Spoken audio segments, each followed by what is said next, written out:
You are watching the Newsmaker, and today's guest is a name that needs little introduction, especially if you're a coffee drinker. He is Giuseppe Lavazza, Vice Chairman of the Lavazza Group. Before we jump into business, there is something that I want to know. So how do you take your coffee? I love espresso. Yes? Yeah, I'm very traditional, unfortunately. I love espresso. Black? Black without sugar. Okay. I had to get rid of sugar because we used to take have too many coffees, so too many sugar. So about 10 years ago, I decided to try to have my coffee without sugar. And after 1 week of suffering, it's fine. Now I'm perfectly my ease taking my espresso. More than one, I have to admit. Yes, how many? I have to start with 3. You start with 3? Yeah, because in Italy we say when you have a coffee during the day, not less than 3, but no more than 33. So in the middle you're fine. Of course you have to be balanced, but in any case I start my morning with 3 espressos, and then I come back to life. And I know this is going to sound like a trick question, but do you drink Lavazza? Yeah, I'm supposed to drink Lavazza, yeah, but of course when I'm traveling, I love, of course, to enjoy the coffee of all other players. And the coffee industry, it's a particular kind of industry, it's a big family. And of course we have competitors, but eventually we are all friends. Are you, really? Yeah. We have a lot of respect, we have a lot, of course, of... we join the passion of working is... special world of coffee.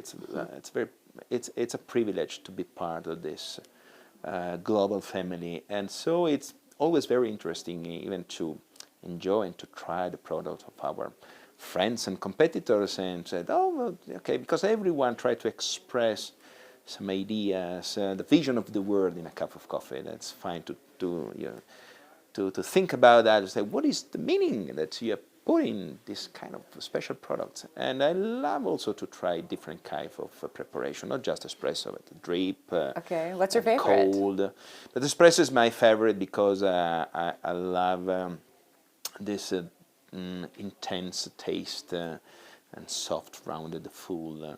And I love to sip my coffee in a very short period of time, so 2-3 seconds. And like a shot. Like a shot, yes. Standing sometimes, the Italian people love it. Yes. Spending time in the bar. But even, for example, the cold brew, I like it very much. The cold coffee now. Yes. Brew using simply cold water, and it's a long extraction. It takes time, but it's very nice, interesting. Okay. Some drip coffee as well. The pour over, but it's full of new technique to enjoy coffee. Okay. The world of specialty coffee offered to the audience really a lot of different option and experience. The coffee now it's a universe. It's so interesting to see how coffee developed over the last 15-10 years. Absolutely, and we will get to this a little bit later on. But first, I want to go back to something you just mentioned, which is family. And especially your own, Lavazza. You are 4th generation Lavazza family coffee roaster. Lavazza in its 4th generation. How many family members do you have currently working? 6. Yes, okay. 6 family members. So now the company is made of 2 families, 50-50. My family, where myself and my sister, and my cousin family. So we are 2, and at the branch of the family there are 4. But of course we have mostly board. Yes, because we are a family company, traditionally family company, with a very strong family values embedded into the family business, especially when we're talking about ethic, sustainability, responsibility. So for us, this was always part of the story. Always part of the story from the beginning. From the founder itself to the 2nd generation, the 3rd generation. My father were used to say it's very important to do business with your heart. And I think it's a very simple statement that make easy to understand for Lavazza. Embrace sustainability and social responsibility was a natural development, of course. And And in the family, we are a family company, 100%, but in the same time, I can say we had an evolution. So the family members now are in the board, and all the company is managed by managers coming from External. outside the Yeah. family. Yeah. So And this we was have, a recent development that you yes, had people. 2010, we decided to adopt a new governance scheme.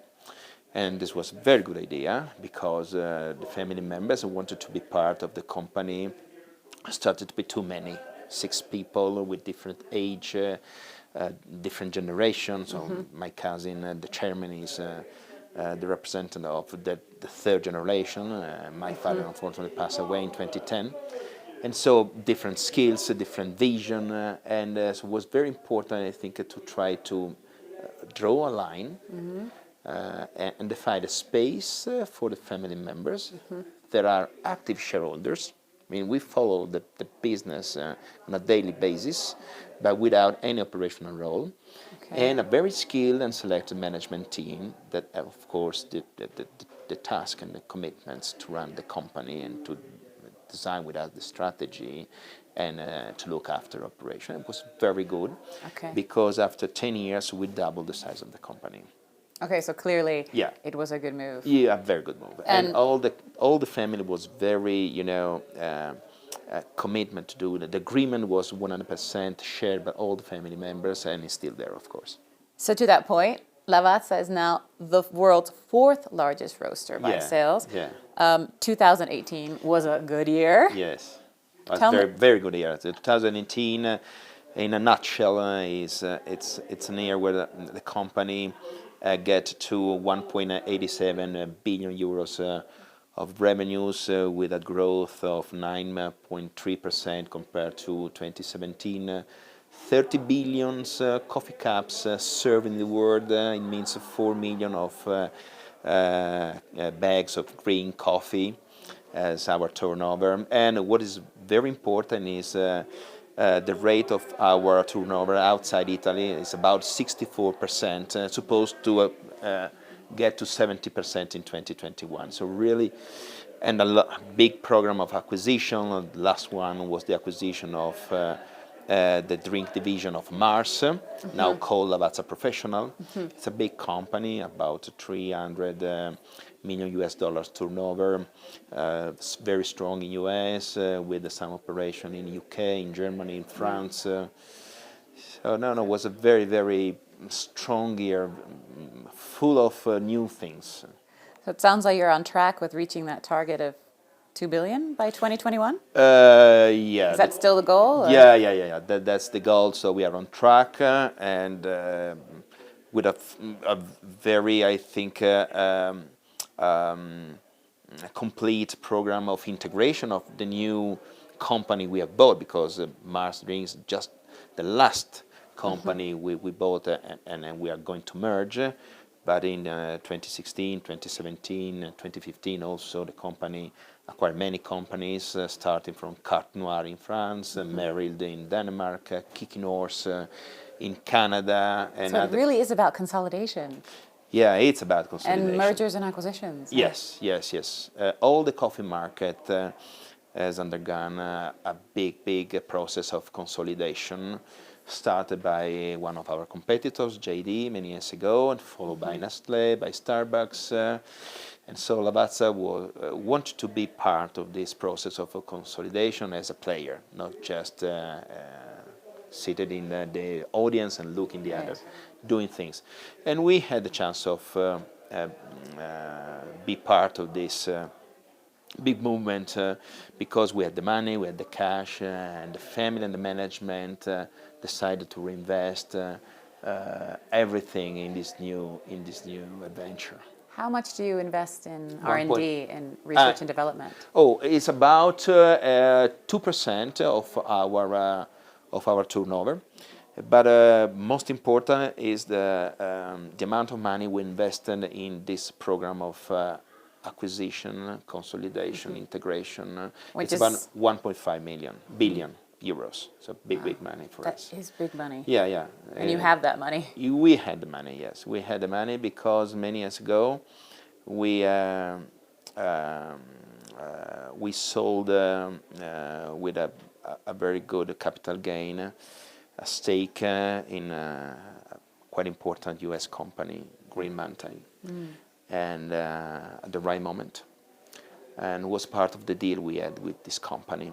It was a commercial deal from one side, trying to sell Lavazza capsule and Lavazza machines in US market through the distribution channel of Green Mountain. And then also we bought some stakes on the company and was very successful, and the price rocketing, and we sold it, and we took the money back. Okay. But Now you're reinvesting. And we decided to reinvest everything, and this was a very good chance. Now, like every industry and like most companies, digitalization has come in and is disrupting and really changing the way that you operate, from your workforce to e-commerce, I assume. Now, how much are you selling now through your online stores? It's still small, because in coffee, except from specific products, for example, capsule and machine, the market is still moving and using traditional channels and retailers, so hypermarkets, supermarkets, grocery stores, club stores. This is, of course, the core of our activities. But of course, the online revolution is such a big part of the new consumer mindset, is moving steps also in our business. So we are paying a lot of attention to the evolution of this new way of buying everything. And but I can just add that the online revolution has introduced in the consumer mindset a big focus on convenience, on price, on promotion. So it is a big effort to try to keep high the quality, and at the same time to increase the accessibility of our products toward a broader audience. The modern brands and to take into consideration these two features. It's not just a question of selling the products at a high price, it's selling high quality at a very fair price. Now, in Switzerland, you just recently opened the online store. How's it going here? Oh, of course, it's still small, but we are following a very strong program in terms of product innovation. Over the last 2-3 years, Lavazza has really embraced a big new project of product innovation, covering a lot of different coffee categories, because we started as Lavazza company, you know. In Italy, of course, the icon is the espresso, and so the espresso is the comfort zone of every Italian roasting company. But for Lavazza, this is not the case. We want to be international, so we have to translate our taste, our Italianness towards other kinds, of course, of coffee consumption, starting from the drip to the ready-to-drink, towards instant. And you have a lot of solid competitors here in Switzerland, which we will touch on. Very respectable competitors, very committed to coffee. Yes. Traditional, of course, very skilled. But we get a lot of inspiration from our competitors, and I think that they take inspiration also from us. So this is very useful for the benefits of the consumer, for the benefits of the stakeholders, for the benefits also of the coffee farmers.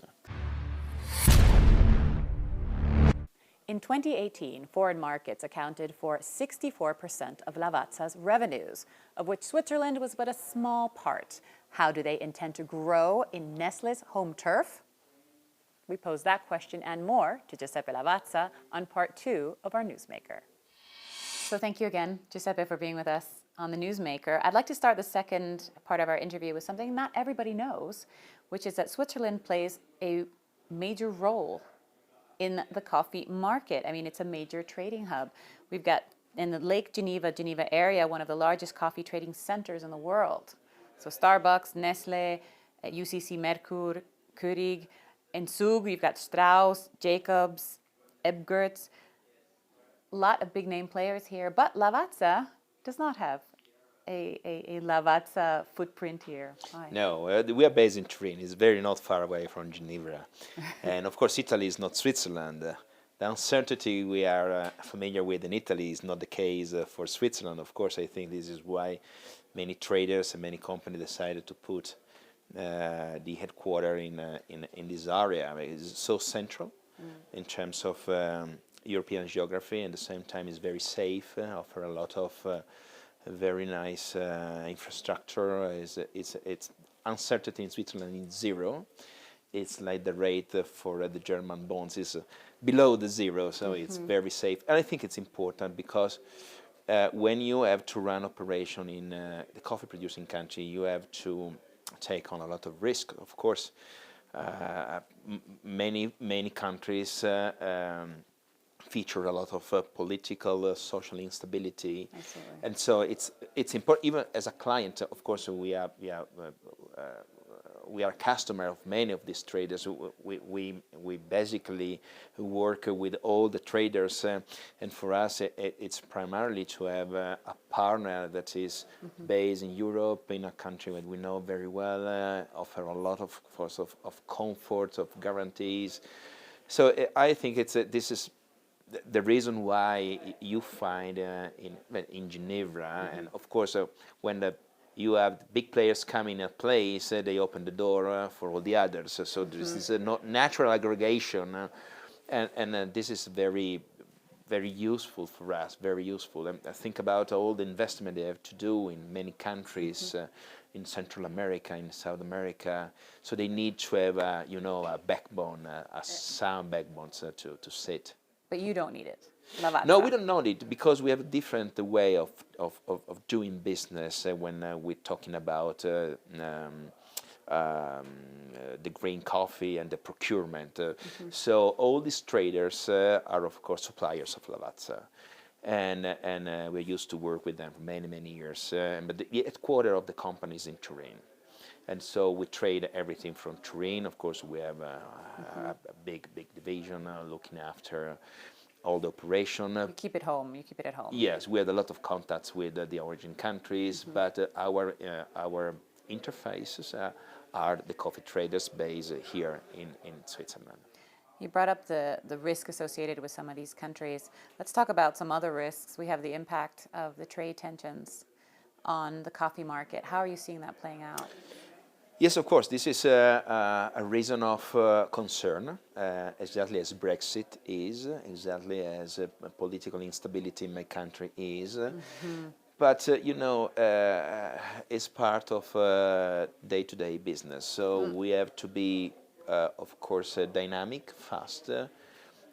We have to try to adjust our strategies and our operation according to these big shocks. But it was also to mention other shocks. For example, big global events as the price volatility in coffee, or for example, this is what I was getting at. The climate change, the falling of the coffee price on the global markets. I mean, what role has speculation played in big this? Role. For my perception, a very big role. The paper coffee, as it calls the speculation, can create from one day to another a new big consuming country or a big new producing country. And of course, in the balance between demand and supply, this is a big event. And this creates, of course, a shock and volatility in terms of looking at the coffee price flying or dropping. Unfortunately, we are really playing with the life of many people, because we are talking about, of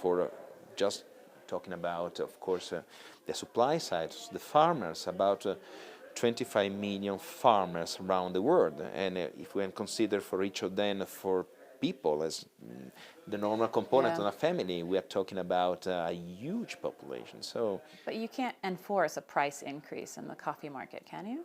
Yes, of course. Trying to sell more coffee, trying to develop, of course, more market for coffee, to develop consumption, to develop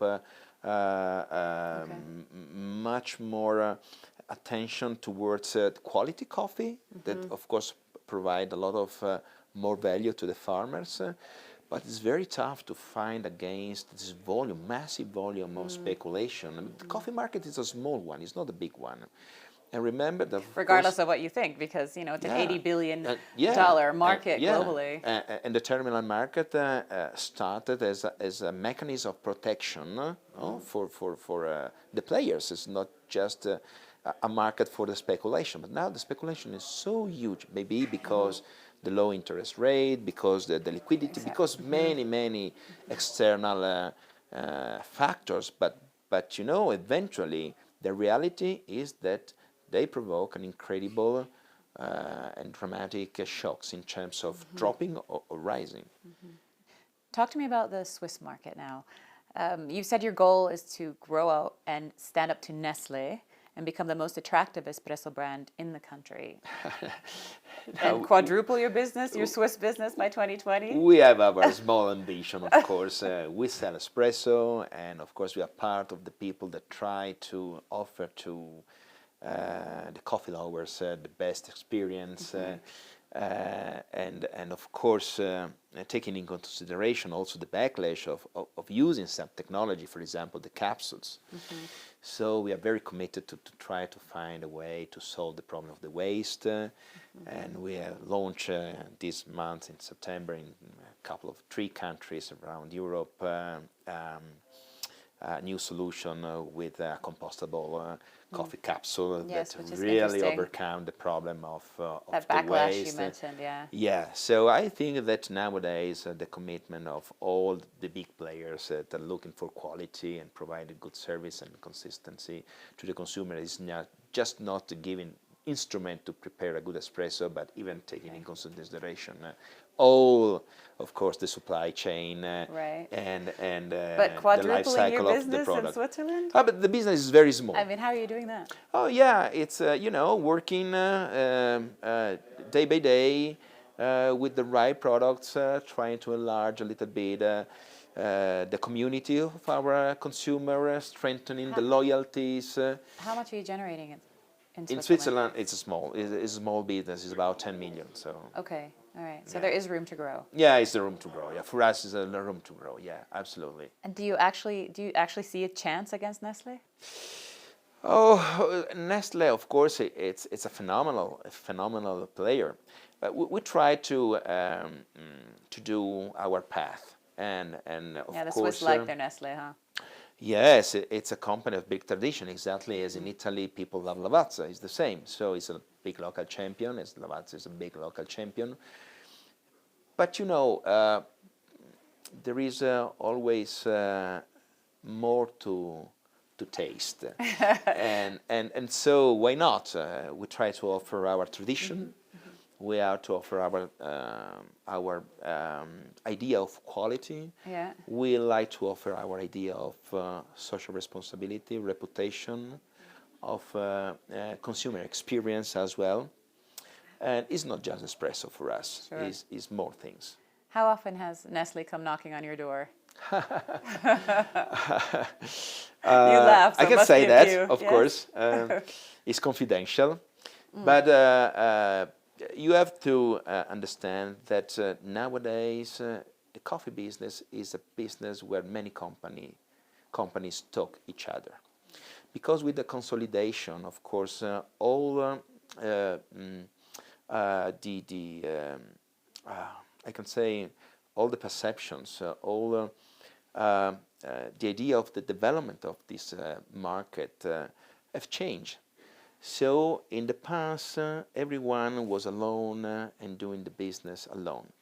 Nowadays, with the consolidation, and many companies were acquired, but many companies are talking each other to create alliances, collaboration, cooperation, putting together maybe skills, putting together investments, because we're talking about a global market. So it's pretty impossible to, of course, deal with the global market alone, especially now where you find very strong competitors moving inside. To your point, there's also the Austrians, right? The Reimann family. Yes. That have been pushing into the coffee market since 2012 with Jab Yes. Holding. Yes.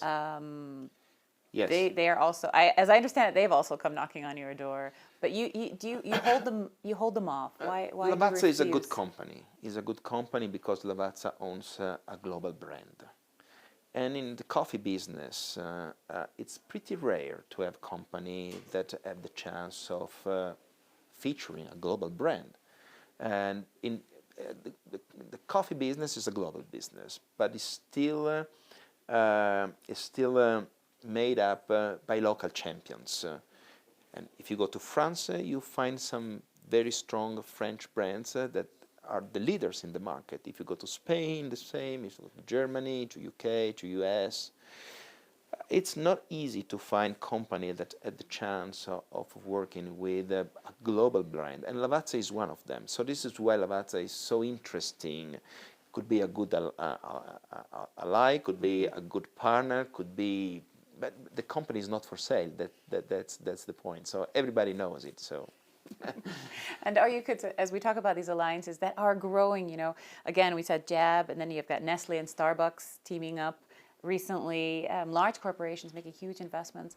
Are you worried?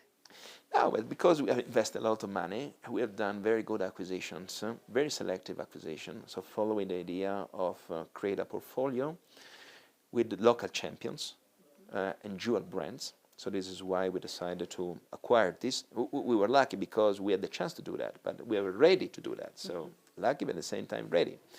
So really, we grabbed the chance. But the point is not of buying to create a multi-brand with big revenues. No, every single acquisition has to be done according with the strategic plan. So we've done some for, of course, be more relevant in some of our priority geography as North America, as, for example, France, as Germany, as UK, as Australia.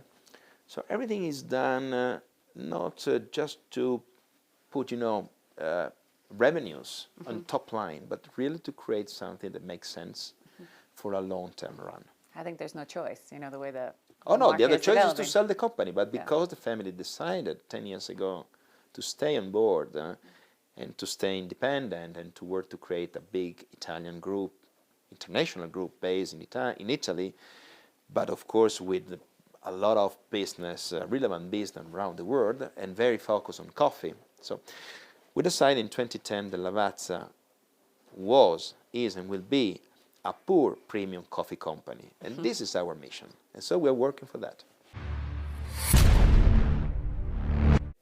In many other industries, the Asian market is regarded as the future. How important is it for Lavazza?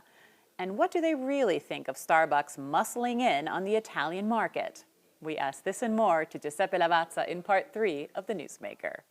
So when Starbucks first announced their entrance into the Italian market, Lavazza had a bit of something to say to them, which was that you have much to learn. How are they doing thus far? What do you think, what's the impact of having them in the home market? But for the city of Milan, it was a big event. I remember the opening, the mayor was there, so they invested a lot of money, so really it was something very special, and it's part, of course, of the international development of a brand like Starbucks. So for us, it was not a surprise at all, and we're very familiar with Starbucks because wherever we go, we find Starbucks. So. Yes. It's not a surprise, it's not a news. And of course, Italy is an important market in Europe. In Europe, you have 3 big markets. You have, for the coffee, you have Germany, you have France, and you have Italy. So being out of Italy was a little bit strange, weird, I can say. So it's part of the competition. I think that we will see. It's interesting, of course. What chances do you give them of success? I can say that, of course, they're a big company. They know the business very well. They want to open 15 new stores every year, or new coffee But shops. first of all, they have selected a good partner, and I know the gentleman that is running the business is a distinguished entrepreneur and very successful one. So I think they picked up the right person. But of course, it takes time. Nobody knows. Anyway, I think that when you have innovation, it's always positive. So for the Italian market, of course, Starbucks is a little bit of innovation, not a lot, because we had already some brands offering more or less the same coffee experience, especially in big cities as Milan. But You know, I think that when you travel, for example, the presence of this brand in the airports or station is pretty familiar. So it's part of a market that is becoming more and more global. But on a personal level, you're a person that, you know, you're passionate about your company, about your product. No? Does it get under your skin at all? No, I'm very happy when you have new players coming into the market, because it means that the market is alive. And the market is dynamic. The market, of course, has to give to the consumer new experience. And this is just a way to attract into the coffee potentially new people. So it's only a way to enlarge the scope of our regional markets. I only say it because, you know, when the announcement came out, I know I have friends in Switzerland and friends in many places that were like, what? Starbucks in Italy? What are they thinking? You know, it's like, it's the espresso mecca, and now they're going to go and open their Starbucks chains there. Yeah, but you know, Starbucks went to India, Starbucks went to countries where maybe introducing coffee is on China is much more difficult than introducing coffee in Italy. I think in Italy coffee is so popular, so I think it's part of the new offer, and I think Starbucks is very from my side. Starbucks is very welcome, no problem at all. And I have the chance of meeting Mr. Schultz many years ago in Rome. It was a very nice meeting in a beautiful terrace in a hotel in Rome. We talk about the business capsule. It's a great man. It's a visionary entrepreneur. A lot of very inspired. So I think Starbucks is a great company, as Nestlé is. We are very happy to be part of this big game with them. And speaking of this game, I mean, as they are booming, does it show that coffee is moving more also into a lifestyle? Yeah. This is a brand. Or? Oh yeah, for years. This is true for years, and coffee is a lifestyle. Now is more and more an experience, and coffee shop helps quite a lot to develop the looking for the quality coffee, and it's absolutely a lifestyle. But it was a lifestyle from the beginning. This is not new. It's not new because every population over the history getting in touch with coffee. Have developed a specific way of enjoying it, offering it, brewing it. So it's part of an ethnical identity, and this is still there. Lifestyle. It was a lifestyle at the beginning. When coffee started became popular in the Middle East in 16th century. The usage of the coffee was very connected to the success of the first coffee shops in Istanbul. They became an active part of the social life of the city. And so this explains very easily how the history of coffee is once with the history of the sociality. I think that coffee was a kind of the first example of social network. It was creating the first connection between people, and but in the core is a drink of peace, and this is why it's so interesting. I quite like that. Talk to me about the role of the Asian market. What is the role of the Asian market for Lavazza? Still very small. Is not considered one of our priority because the Asian market requests a specific business model to be addressed. And we have very strong position in Australia, for example, that discovered the taste of coffee, the real coffee, some years ago.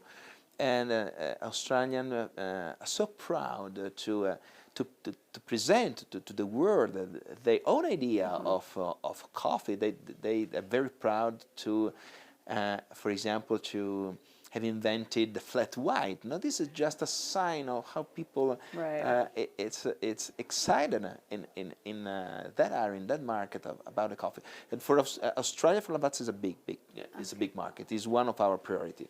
But we're talking about Japan, China, for example, Korea. Exactly. That's different because Taiwan, you need a very special and specific business model to address those markets, and we don't have that. So we have to think about how to create the platform. But it's not that you're not interested. No, in the market? we are interested, but because you need specific investment, specific business model, maybe specific partners, very difficult markets in terms of interpretation. The way they are looking at the coffee, for example, in Japan is very different from the way we are European are looking at it. So we need to reframe, not to switch from one concept to another, why is not so immediate. So Baby Lavazza, of course, we know that we have our limits. Of course, we have ambition. At the same time, we are pragmatic. We have also our limits, and we need maybe to set up something before moving fast in the penetration of this market. Have you traveled in the Asian market and tried their coffees? Are they quite different from what we know it's coffee here? But Japan, the coffee culture is very different, and they love, for example, a lot ready to drink coffee in cans with different flavors. So it's not easy. In Korea, the same. Yeah. They have a big coffee revolution. They have coffee lovers. You see coffee shop everywhere. Yeah.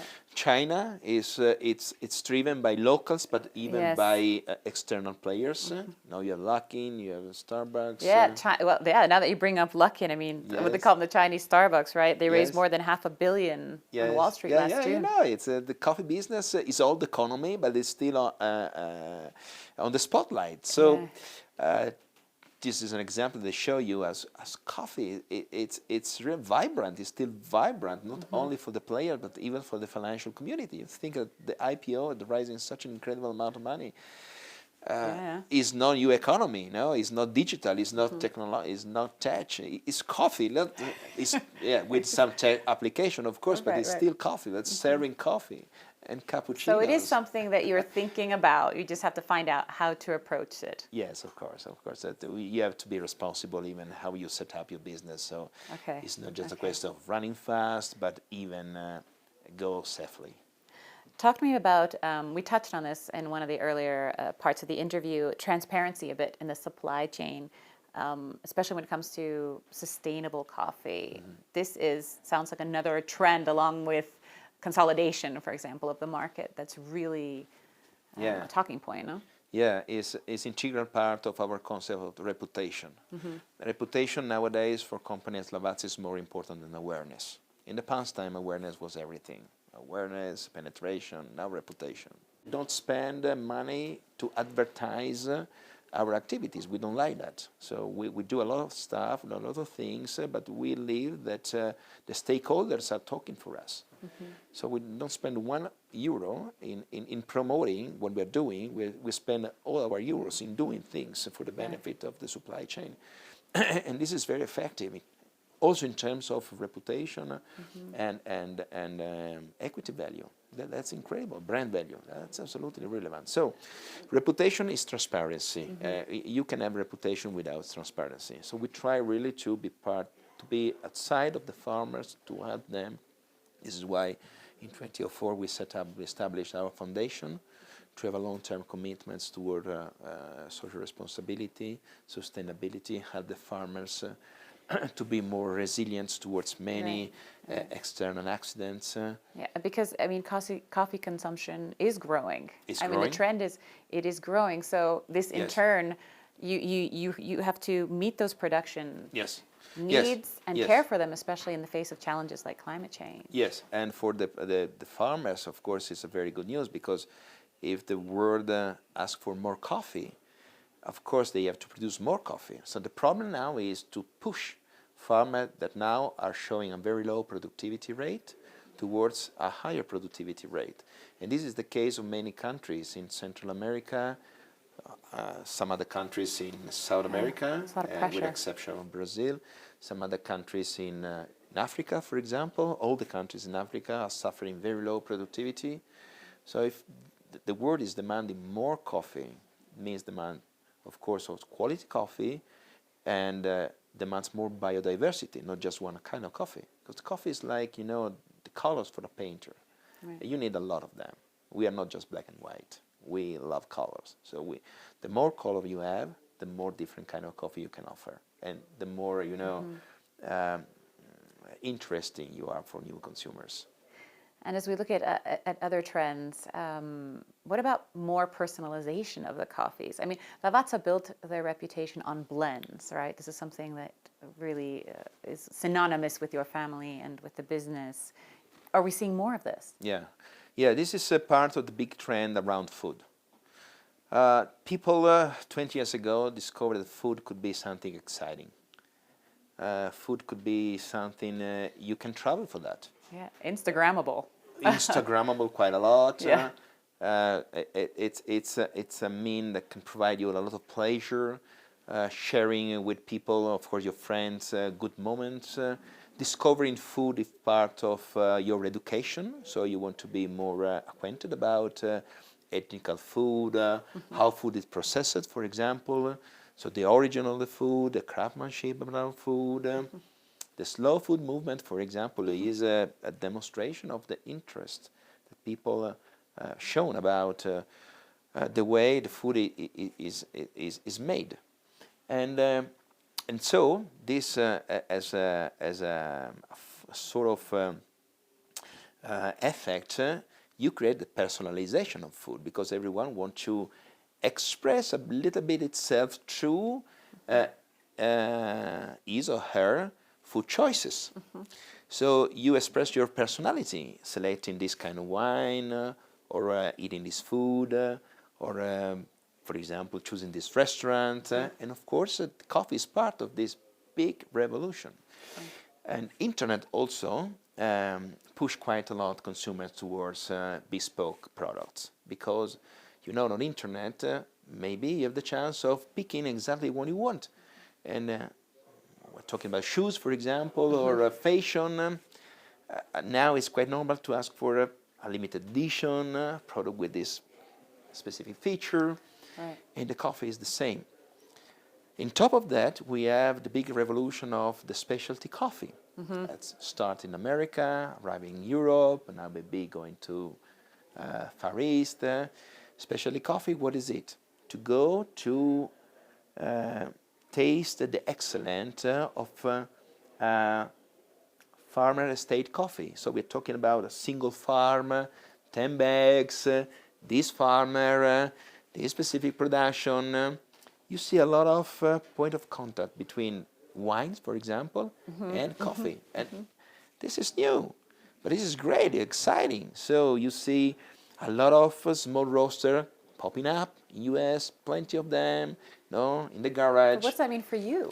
It's great because the people, of course, are more interesting, intriguing about that. Oh, I want to try. And the big companies, Lavazza, is just to remember that at our origin, we were exactly that. So we were. And so it's very easy, of course, to come back and to say, look, okay, you want to try, for example, something very special? Okay, we can try and we can offer it to you. And this is a great advantage also for the farmers because they find a lot of good values, maybe in small productions. It's a way also to reduce the distance between consumer and farmers. And now, with application of maybe in the future of technology, blockchain, these distances are more and more. Do you see that in your future? Oh yes, technology can really provide a lot of benefits. But blockchain specifically? Yeah, but not only the blockchain. For example, we have done an incredible project in Colombia, along with partners at Microsoft, the Colombian government, the President Santos, and Car Cafe is a trader with its foundation. Macaya ONG, ALO is our consultant. It was called Technology Transformation Model. So we, with the help of this guy, we brought connectivity, Wi-Fi connectivity, to a very far away rural area affected by the violence during the period of the guerrilla. And through internet, we introduced a lot of services for the local community, starting from the real-time data for the farmers, sensors, artificial intelligence application, telemedicine, online education for school. This is not just blockchain, this is much more. As promised in part 4 of the Newsmaker with Giuseppe Lavazza, we get the details on how one small step for mankind was a giant leap for Italian coffee. So tell me about this first coffee machine in space. Why did we do this? What an adventure. Because I remember an interview by Parmitano, one of the Italian astronauts, that coming back from the International Space Station and was, of course, telling to the audience the incredible adventure. Said everything was perfect, but as an Italian, I had missed my coffee. So, that's an idea. So why not try to set up a coffee machine able to provide a real coffee experience to the astronauts in outer space? So we work on this project with a partner based in Turin. And after a couple of years of hard work and many tests, because of course the coffee machine has to be admitted by the NASA standards at a very, very How long did it take? A couple of years. Oh, wow. Yeah. And a very expensive machine because we needed to provide a machine with a lot of safety features. It's unbelievable. And you had to pass a lot of tests, very tough. And of course to work in a microgravity environment. So the machine has to brew coffee upside down. Right, it doesn't matter the position, of course. That's exactly what I was thinking as you were talking. Of course. So we use a specific invention and trick to get that. And there was a very magic moment to send the machine to the International Space Station because Samantha Cristoforetti was on board with a mission. And for her anniversary, we wanted to send the machine to her as a present for the birthday. Yeah. It was part, of course, of the experiment of the NASA inside. There was a very complicated schedule. Everything is very complex. So part of a physical experiment of fluid in the outer space. But okay. The occasion was the anniversary of Samantha. And she knew this was happening? Was this a surprise for her? Not she, of course, she knew because on the plan there was a moment focused on the experiment with the coffee machine. And so we sent the machine on board, very far away, from 100 kilometers far from the planet Earth. So very special coffee shop, I can say. Right. And the machine was received with a lot of joy by all the team. The American, the captain was American, and Samantha Cristoforetti, and they made experiment. They prepared the coffee and they enjoyed the coffee. And it was a great success because, of course, everything was controlled by a sort of mission control center in Turin, in Italy, and it was great seeing Samantha Cristoforetti sipping from a pouch because, of course, the coffee was in a pouch. The coffee and they had the chance. But it was brewed there. I mean, it was brewed there with a capsule, the same capsule that normally a lot of people use in the office to prepare. It was a Lavazza blue capsule to prepare the coffee in the offices, a very good one. And the machine is beautiful. Now we have one of this machine in our museum in Turin. Another one is exposed in London in the Victoria Albert Museum as one of the tool of the future. So it's not going to go back up? Yes. Yeah. Okay, so it's not as a museum already? No. The museum is a backup, of course, and the real one is in our museum. So in the Victorian Albert, you have the backup, and the Lavazza Museum, you have the original one. Was sent back from the space to Earth. Okay. So very, very, very lucky combination because you can understand that moving things from the Earth to the space and back is very expensive. Right. So we have the chance of having that. And now is showing in our museum, but was an incredible experience, amazing. See the people of playing with the coffee because you can sip the coffee from the pouch, but at the same time you can squeeze the pouch and have some coffee bubble just floating in the vehicle and looking at the astronauts, for example, the American captain did it, just following the bubbles of coffee and try to beat them like a fish. Was great. They was playing with the coffee. It was absolutely fantastic. And it seems that the coffee was very good. Well, I can imagine that it's quite a change. It's nice to have fresh coffee. So the first coffee consumed by a human in the space was not, of course, a big step for the humanity, but a small step for the coffee community. And it was Lavazza. It was Lavazza. Yes. Yes. Also something that I didn't know, a fun fact about Lavazza, I hadn't realized that you represent the only food and beverage brand in the world to partner with all 4 Grand Slam tournaments globally. So the Australian Open, Wimbledon, Roland Garros, and the U.S. Open. Correct. Tennis, of course, for those who Yes. don't watch the Grand Slams.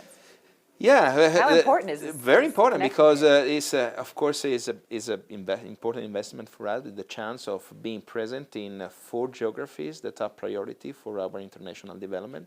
So not by chance, the 4 Grand Slam are based.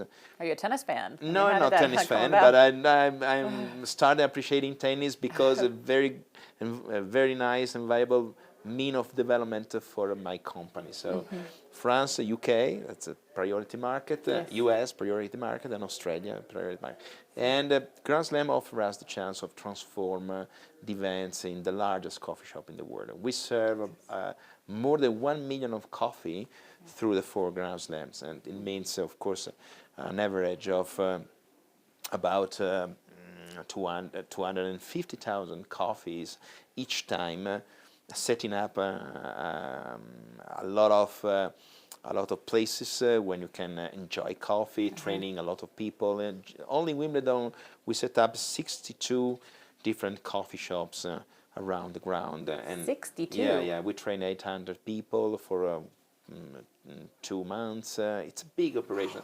It's a demonstration of the capability of the company of deal with complex deals and offering everywhere the same consistency, the same quality. In the same time, every single tournament present a specific menu of coffee receipt. So we design every time, every year. We use also the tournament as a showcase to present new flavors, innovations. For example, in Wimbledon this year, we are presenting our new ready-to-drink product manufactured with the help of Pepsi, for example. Which is the first time that you do a ready-to-drink product. Yeah, exactly. This is a demonstration how, the vision of the company is changing fast. Wow, that's And Wimbledon was the place where we presented this new product, and we offer to the audience, of course, the chance of enjoying. And what was the result? People like it. Yeah, a lot. So, how do you really feel about ready to drink? I mean, that goes. Oh, listen, exactly as I can feel about an instant. It doesn't matter if it's ready to drink or instant. It has to be good. So the point is not just to say, this is not an espresso, so it's out of our range. No, it's to put the Italian way of tasting the coffee. I mean, the balance, the intensity, the flavor in other kind of preparation. Yeah. So, for example, the ready-to-drink one, for me, for many Italian consumers, it's a great product. It's a great taste. So why not? The instant, the same. For example, we have a very special kind of instant with micro-ground coffee inside, so you don't feel a little bit artificial taste and normally instant. And for even Italian consumers, it's a great taste. So why not? So the point is to be loyal to your flavor map, but at the same time open your portfolio to innovation and to the world, because in the world the population who love espresso is very small. So if you want to become an international company, you need to be very close to the consumer, to approach them in a friendly way. So why you have to force them to step into your world? Is your duty to go into their world and to offer them a product that reflects your personality. All right, talk to me about the 5th generation. You have 3 children of your own, as I understand it. Yeah, you start smiling. That already brings a smile to your face. Yeah, it's a good children. Yes. How involved are they in the company? Are you grooming them? Are they interested in succeeding you? How does that look? They are really involved in a very distant way. So they're free, of course, to do their choices in terms of studies, in terms of professional interest. They are, of course, exposed to the company, especially when we run specific events, like, for example, linked to sustainability, to social responsibility, corporate events when they celebrate, for example. Some associates there are celebrating 25 or 35 years in the company. with the tennis, of course, because they love tennis, so they want to go, but this is a different story for pleasure. Right. No, in my family, the attitude was always to give total freedom to the children. It was also my case, and Okay. do what you want. And if you So you were in London first, right? Before you came on with the company. yeah, I decided after the high school, I decided to try to study to prepare myself to help my father in the business. So the only point I want to say is, okay, if you want to in the future be part of the company, it's possible because the doors are open to everyone, but according to your preparation. So you want to aspire to be a manager in the company, maybe, or a board member. You need to do that to know how to do that. Your name is not enough. Your name put you in the bottom of the queue. Yeah. So you have really to express your capability, maybe a little bit more than other people to step in, and this is possible. But so that. So far, though? No, so far they're very young. So How old are your kids? my daughter, she's 19. She just started university. She applied for the University of Engineering in Turin. It's a very good one. She's focused on information technology,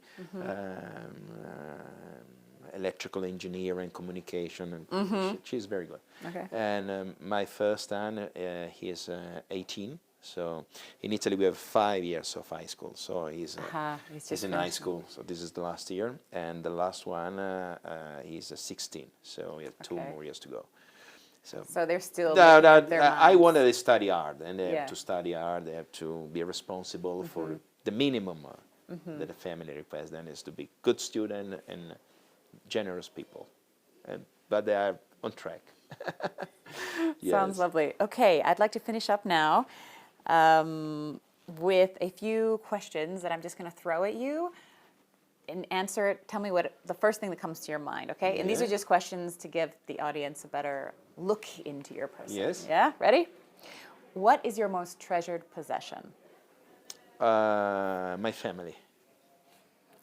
What is your greatest regret?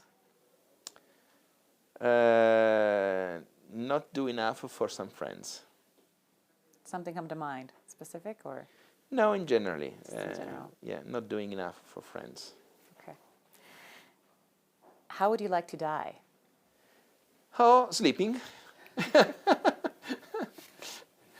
Who is your hero of fiction? My hero of fiction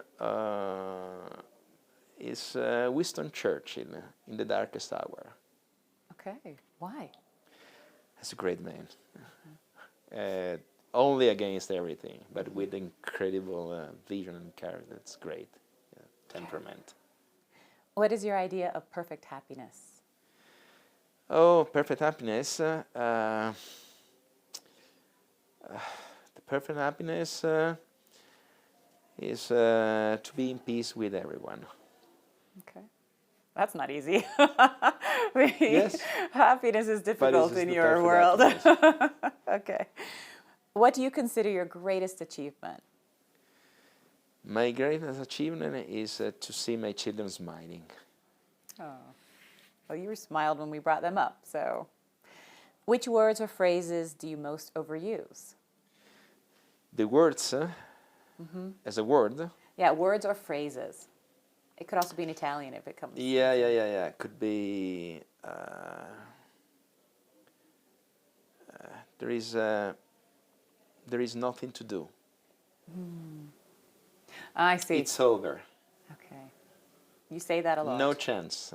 Okay, you say this a lot? No, I don't want to say. No, I don't want to hear this. Okay. No. This is a sentence that makes me afraid. It's over.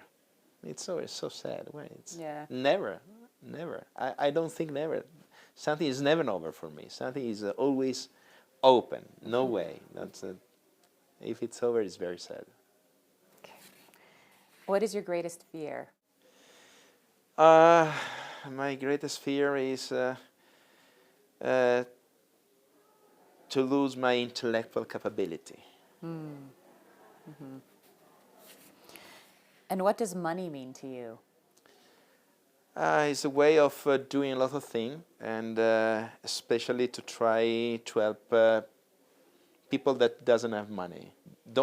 Sorry. So as a means to an end. Yeah. Sounds like a means to helping people. Yeah, quite a lot. Okay. And are you a cash or an electronic kind of guy? Oh no, cash. Oh yeah, no doubt. All right, and on that note, we are finished. Thank you so much Thanks. for joining us, No, it was Giuseppe. great. It was Thank really you. a pleasure Thank you so having much. you on the Newsmaker. Thanks.